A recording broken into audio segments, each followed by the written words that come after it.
I'm not gonna sue you. Even if you die. Unless I die. Yeah, Don't worry, he can't afford it. Where?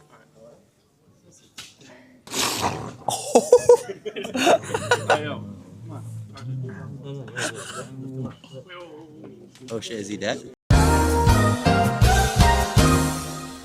This week in UFC news, UFC welterweight Colby Covington is suing Jorge Masvidal for more than $100,000. Charles Oliveira just responded to Nate Diaz's BMF callout and talked about where he stands in the Ilia Topuria picture. Arman Tsarukyan choked a fan unconscious on a kick live stream.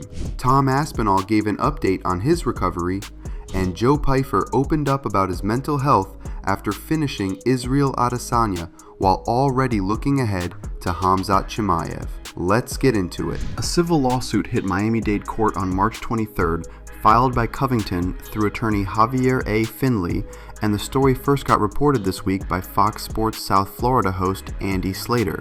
The case goes back to the night of March 21st, 2022, outside Papi Steak in Miami Beach, just 16 days after Covington beat Masvidal by unanimous decision at UFC 272. According to the filing, Masvidal showed up wearing a mask, waited outside the restaurant, and then hit Covington in the face with a closed fist as he walked out. The lawsuit describes it as a sudden, intentional, and calculated attack. What really stands out here is the injury list, because it goes way beyond what people knew publicly at the time.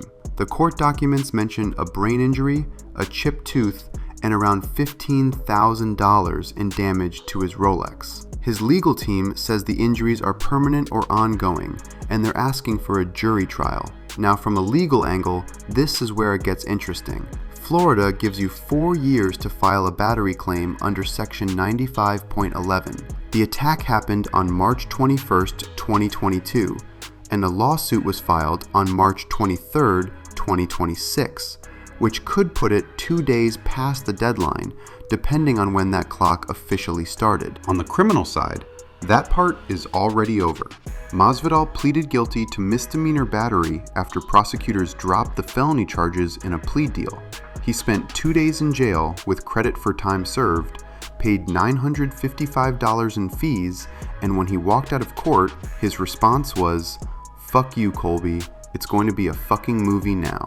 Prosecutors also have Masvidal's own words from the UFC 272 post-fight press conference on record, where he said, "If I see him out in the streets, I'm going to give him everything I got to break his jaw." That quote is now sitting in the court documents as evidence that the attack was premeditated. As for where both guys are now, Covington hasn't fought in the UFC since getting stopped by Joaquin Buckley at UFC Tampa in December 2024, although he has picked up wins over Luke Rockhold and Dylan Dennis on the RAF wrestling circuit. Masvidal retired after 4 straight losses, came back for a boxing match with Nate Diaz in 2024, and reportedly wants back in the octagon. A lawsuit this big makes whatever comes next for either of them a lot more complicated. Charles Oliveira addressed the Nate Diaz situation this week in an interview with Canal Encarada. "I told Diego Lima that this is the moment for us to think carefully about what's going to happen. Would a fight with Nate be good? Of course, definitely. He's a guy who sells a lot, someone who would help us make money. It would be a big fight and a lot of people would want to see it. No real pushback there, just business."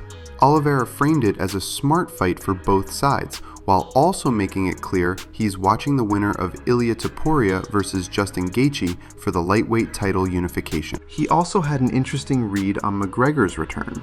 We've heard so many times that Conor is coming back and nothing happens, but one of the reasons I believe he might return this time is that Dana usually wouldn't say anything, and this time he has spoken. And honestly, that's a fair point. Historically, when Dana stays quiet about a comeback, it usually goes nowhere. When he starts talking, that's normally when something is actually moving. For context, Diaz confirmed this week that the UFC wanted him back specifically for the McGregor trilogy, not for the BMF title fight he was pushing for.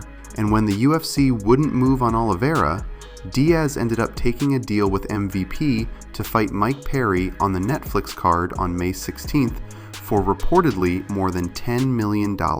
Chael Sonnen also said publicly that McGregor vs. Diaz 3 is never happening in the UFC, and with the way these talks played out, that feels like a pretty reasonable read. Tom Aspinall says he's working his way back to what he calls fighting fitness after the double eye surgery.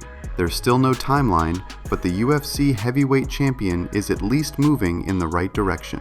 Demetrious Johnson also turned down a RAF wrestling match with Henry Cejudo, which makes it sound like the newest Hall of Famer is done competing, at least for now. And UFC Vegas 115 goes down tomorrow at the Meta Apex, with Moicano vs. Duncan headlining the card. During a Kick livestream with streamer Clavicular, Arman Tsarukyan offered to demonstrate a rear naked choke on Clavicular's friend Shuvi. Before he locked it in, he asked, "Are you scared?" Shuvi said yes, still agreed to it, and even joked, "I probably won't die." Tsarukyan then asked Shuvi to confirm he wouldn't sue him, and Shuvi answered, "I'm not going to sue you, unless I die." A few seconds later, the choke goes on, Shuvi goes limp, and that's where the whole thing turns ugly, because Tsarukyan keeps squeezing well after the guy is already out. Fans timing the clip estimated he held it for roughly 10 seconds after Shuvi lost consciousness. Don't worry, he can't afford it, Laura.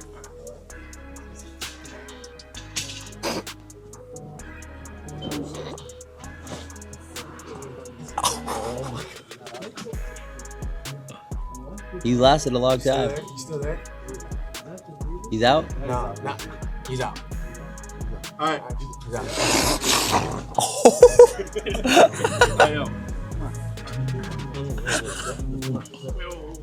Oh shit, is he dead? Oh shit. Ready? Yeah. Yo! Dubs. Good money, man. You're good. Don't get up too fast. Just chill for a second. How do you feel?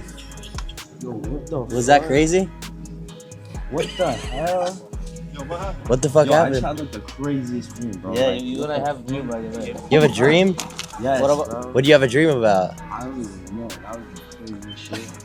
What? the fuck? Within hours, the clip was everywhere.